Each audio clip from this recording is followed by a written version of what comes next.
بسم الله الرحمن الرحيم.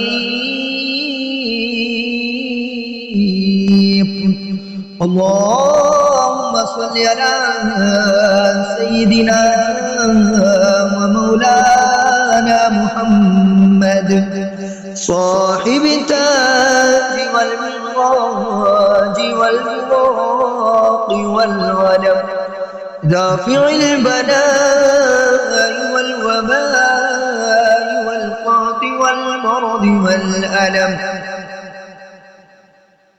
اسمه مكتوب مرفوع مشفوع منقوش في اللوح والقلم.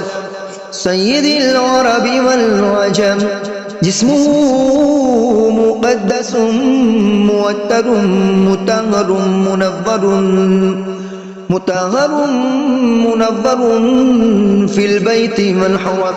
شمس الضحى بدر الدجى صدر العلا نور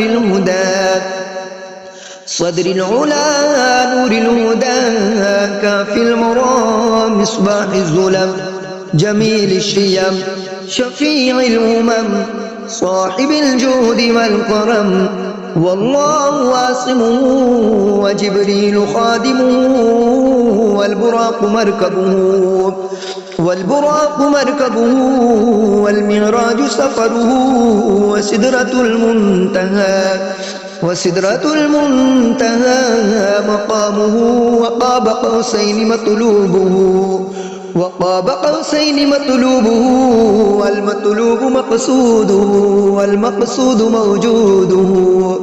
والمقصود موجوده.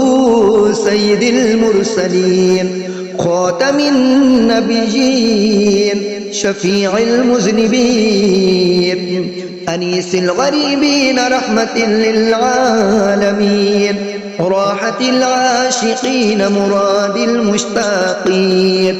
شمس العارفين سراج السالكين مصباح المقربين محب الفقراء والغرباء والمساكين.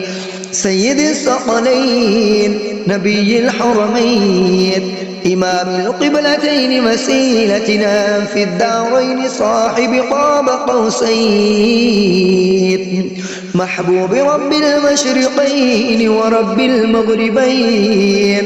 جد الحسن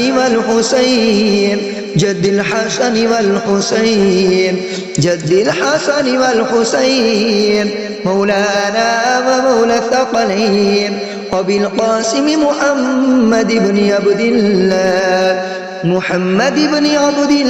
نور من نور الله. يا أيها المشتاقون بنور جماله بلغ العلا بكماله كشف الدجى بجماله حسنت جميع خصاله. صلوا عليه وآله وأصحابه وسلموا تسليما كثيرا. آمنت بالله صدق الله العظيم.